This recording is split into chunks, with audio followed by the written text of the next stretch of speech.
Bonjour à tous et bienvenue dans En Pôle, l'émission dédiée à la Formule 1. Dans ce troisième épisode, nous allons revenir sur la contrastée histoire de Mercedes en Formule 1. Depuis son retour en tant que constructeur à part entière en 2010, Mercedes a redéfini les normes de la compétition automobile. Avec un mélange de technologies de pointe, d'ingénieurs et de pilotes exceptionnels, l'écurie a connu un succès phénoménal, accumulant pas moins de 7 championnats constructeurs consécutifs. Des premiers jours de l'équipe dans le monde du sport automobile à ses triomphes plus récents, explorons ensemble l'histoire de l'écurie aux flèches d'argent, des défis rencontrés en cours de route à ces moments emblématiques qui ont marqué l'histoire de la Formule 1.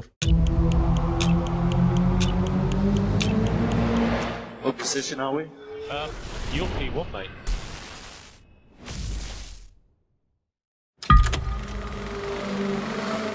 C'est dans l'histoire récente de la catégorie reine du sport automobile que Mercedes a marqué l'histoire de son empreinte, et plus précisément entre 2014 et 2021. Durant cette période, l'écurie allemande a remporté 8 fois consécutives le championnat du monde constructeur et 7 fois le championnat du monde pilote. Ils ont ainsi accumulé plus de 100 victoires. L'histoire de Mercedes dans le sport automobile est bien antérieure à celle de la Formule 1. En 1914 déjà, les voitures allemandes roulaient toutes en blanc à une époque où chacune des voitures courait avec une livrée propre à son pays. L'Italie avec son rouge vif, l'Angleterre avec son vert foncé et la France avec son bleu roi. L'histoire raconte que quelques années plus tard, en 1934, les voitures de course de la marque furent contrôlées à 1 kg au-dessus de la réglementation avant de se lancer dans le GP de Leffenrhein. Le mythe des flèches d'argent est né après que les voitures aient été poncées, laissant apparaître une carrosserie gris-argent pour gagner du poids. The new German cars have streamlined bodies. The lessons of von Brauchich's win 2 years ago have been noted.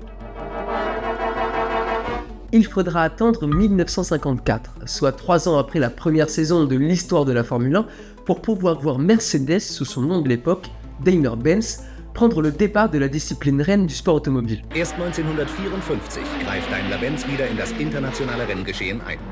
Bereits der erste Start beim Grand Prix von Frankreich ist ein Erfolg. C'est au circuit de France, à Reims, que les 4 premiers pilotes de la marque allemande se sont élancés.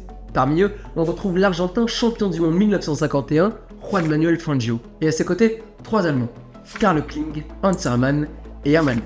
Dès sa première année dans la nouvelle catégorie internationale, la Mercedes-Benz 196 fait des étincelles. Fangio est sacré champion du monde dès sa première année dans la voiture allemande et permet à l'écurie de remporter son premier championnat constructeur. L'année suivante, Mercedes a continué de dominer le championnat, avec un duo de choix. Aux côtés de Chueco Fangio, on retrouve Stirling Moss, la révélation anglaise de la saison 1954 dans la Maserati. Après une nouvelle année de victoires et de records, les deux hommes finissent aux 2 premières places du classement pilote et offrent un nouveau championnat du monde constructeur à l'écurie allemande. Et à ce moment-là, plusieurs questions persistent. Qui peut résister à ces deux voitures? Comment va évoluer la Mercedes? Et comment va-t-elle gagner la main?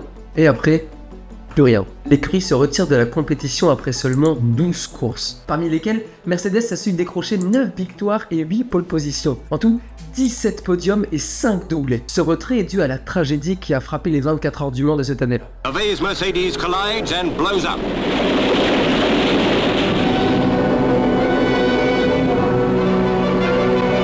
Un grave accident a eu lieu, entraînant la mort de plus de 80 personnes, dont le pilote français Pierre Labeyque. C'est après cet accident que Mercedes a décidé de se retirer temporairement de la compétition automobile, mettant ainsi fin à ses engagements officiels en Formule 1 à la fin de la saison 1955. Le retrait de Mercedes en Formule 1 a été motivé par des considérations éthiques, mais aussi par le désir de l'entreprise à se concentrer sur d'autres domaines de l'ingénierie automobile. Ce n'est qu'en 1993 que Mercedes fera son retour dans la discipline, mais cette fois-ci, c'est en tant que motoriste de l'écurie Sauber, sur sa Sauber C13. 5 ans plus tard, en 1998, Mercedes noue un partenariat avec McLaren et quitte donc l'écurie Sauber au profit d'une voiture plus ambitieuse. McLaren gagne cette année-là le champion du monde constructeur en offrant ainsi l'une des plus grandes rivalités entre deux pilotes. D'un côté, Mika Häkkinen porte les couleurs de McLaren-Mercedes alors qu'il fait face au redoutable Michael Schumacher, portant lui la combinaison rouge vif de la Scuderia Ferrari. L'écurie anglaise gardera un moteur Mercedes jusqu'à 2015, avant de changer pour Honda, puis Renault, et enfin retrouver un moteur Mercedes à partir de 2021 et jusqu'à aujourd'hui. Mais la Mercedes ne pouvait pas rester aussi longtemps éloignée des circuits. Il aura fallu attendre tout de même 55 ans depuis 1955 pour que l'écurie allemande revienne en 2010 en tant qu'équipe d'usine de Formule 1, avec sa propre voiture. À son retour en 2010, Mercedes rachète l'équipe Braun GP, qui avait d'ailleurs remporté le championnat du monde 2009. L'équipe a été rebaptisée Mercedes GP Petronas Formula One Team. Dès son retour, l'écurie retrouve sa couleur argent et sort de la retraite le champion 7 fois titré, Michael Schumacher. Schumi arrive dans l'écurie pour rouler aux côtés d'un jeune prodige, Nico Rosberg. Pour les connaisseurs, il est lui-même le fils de Keijo Eric Rosberg, appelé Keke Rosberg, champion du monde de Formule 1 en 1982. En 2010, la Mercedes ne joue pas encore la victoire. Cette année-là, et pendant encore 3 ans, la Red Bull de Sebastian Vettel domine le championnat du monde. L'Allemand remporte d'ailleurs 4 fois le championnat du monde d'affilée. En 2012, Michael Schumacher décide de prendre sa retraite.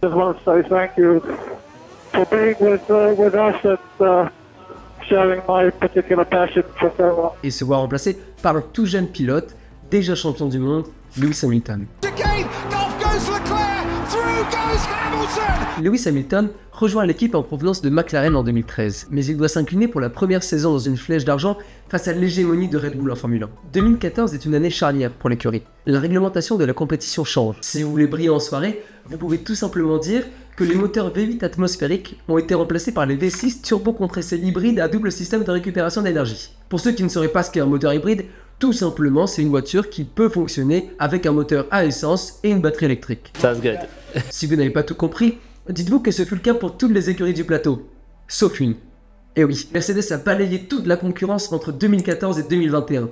Ils ont remporté tous les championnats du monde pilotes et constructeurs entre 2014 et 2020. Lewis Hamilton et Nico Rosberg se sont livrés à une lutte sans pitié pour le titre. Après 2 victoires au championnat d'Hamilton, Rosberg gagne pour la première fois un titre de champion du monde pilote en 2016. He takes the championship 34 years after his father. It's like father, it's like son. Épuisé par un combat si intense, il est remplacé par Valtteri Bottas en 2017, mais qui ne pourra rien face à la fougue d'Hamilton. Le pilote anglais remporte alors les 4 championnats consécutifs entre 2017 et 2020. Lewis Hamilton wins the Turkish Grand Prix and is a 7-time champion of the world. Depuis 2021, Mercedes reste une équipe dominante, mais elle ne peut plus résister à la puissance de Red Bull qui, depuis le nouveau changement de réglementation, roule sur la Formule 1. Depuis 1954, la création de Mercedes, seulement 12 pilotes ont roulé sous la bannière de l'écurie allemande. Parmi eux, quelques-uns ont marqué à jamais l'histoire de la Formule 1 et même plus généralement du sport automobile. Comment ne pas commencer par Juan Manuel Fangio, le premier pilote Mercedes à avoir gagné un grand prix pour l'écurie, le surnommé El Chueco, ou Jean Barquet en espagnol, et le deuxième pilote de l'histoire à avoir remporté un championnat du monde de Formule 1. Il courait à l'époque pour l'écurie italienne Alfa Romeo. S'il accepte de signer pour Mercedes dès l'arrivée de l'écurie dans la compétition, c'est parce que la marque allemande a démontré des compétences techniques dans d'autres catégories du sport automobile. Une victoire de l'écurie allemande aux 24 heures du Mans et à la Carrera Panamericana servent notamment à convaincre l'Argentin de s'engager auprès de l'écurie argentine. En 1954, la Formule 1 de Mercedes n'est pas prête pour sa 3e course en France. Fangio est donc prêté à l'écurie Maserati afin de lui permettre de remporter suffisamment de points pour gagner le championnat pilote. Fangio gewinnt vor Kling. Doppelsieg der Mercedes-Benz Neukonstruktion und ein Rekordschnitt. L'une des courses les plus marquantes de l'Argentin est survenue à domicile l'année suivante. En 1955, le Grand Prix automobile d'Argentine, organisé à l'autodrome Juan y Oscar Gálvez, a été marqué par une chaleur étouffante. Approchant les 55 degrés sur la piste, seules 7 voitures sur les 24 présentes au départ de la course parviennent à passer la ligne d'arrivée. After a remarkable 3-hour drive, Fangio wins the Argentine Grand Prix for Mercedes. Mais ce n'est pas tout.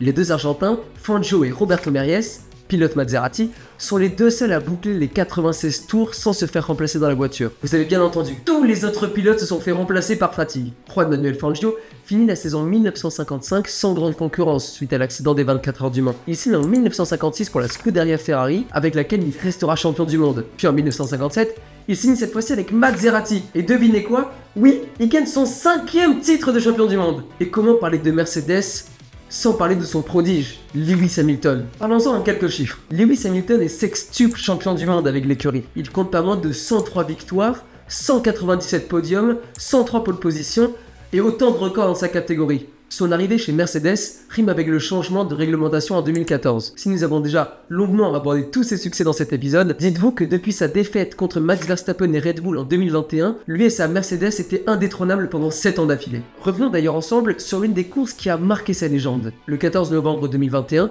la Formule 1 se rend sur le mythique circuit de Sao Paulo, au Brésil, pour la 19e manche de la saison. Lewis Hamilton est alors 2e au classement des pilotes, 19 points derrière son rival Max Verstappen. Ce week-end était un peu particulier, il était composé d'une course principale ainsi que d'une course sprint. Hamilton s'est vu disqualifié de la qualification à la course sprint pour un problème d'aileron arrière qui était jugé illégal. Partant dernier, il a réalisé 15 dépassements dans une course de 24 tours pour finir 5e. Lors des qualifications à la course principale du dimanche, le pilote anglais se classe 5e, mais prend une pénalité de 5 places pour avoir changé de moteur. Il s'élancera donc à la 10e place. For the Sao Paulo Grand Prix, it's round 19, it's lights out and away we go. Bottas gets away well ahead of Verstappen. Après un départ tonitruant, le Britannique fait face à Verstappen pour la première place de la course. Verstappen, here goes Lewis Hamilton. He was last at the start of the sprint. He's trying to take the lead from Verstappen, but he is forced wide by Verstappen. Il réussit finalement à les doubler après plusieurs reprises qui auraient pu mener les deux hommes dans le mur. I said it's a third time lucky. Hamilton pulls ahead of Verstappen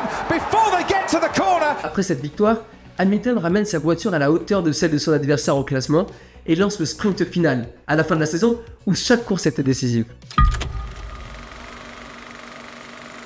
Si l'on devait retenir qu'une seule rivalité depuis l'arrivée de l'écurie en Formule 1, comment ne pas penser à celle entre Lewis Hamilton et Nico Rosberg. Nico Rosberg, le pilote allemand de l'écurie, était le coéquipier de Lewis chez Mercedes entre 2013 et 2016. La rivalité entre les deux hommes a été marquée par des incidents et des tensions sur la piste. Nico Rosberg et Lewis Hamilton ne sont pas connus pour leur complicité dans le paddock. Les deux pilotes se sont affrontés sur la piste dans une voiture assurée de gagner le championnat du monde. Après les sacres d'Hamilton en 2014 et 2015, la saison 2016 est le summum de la confrontation entre les deux hommes. L'un des moments les plus mémorable est survenu lors du Grand Prix d'Espagne. Rosberg prend alors les commandes de la course dès le premier virage en doublant le double champion du monde en titre. Après une bataille de plusieurs tours, Hamilton est poussé dans l'herbe par son coéquipier. N'en débordant pas, il essaye de doubler mais part en tête à queue, entraînant le pilote allemand avec lui.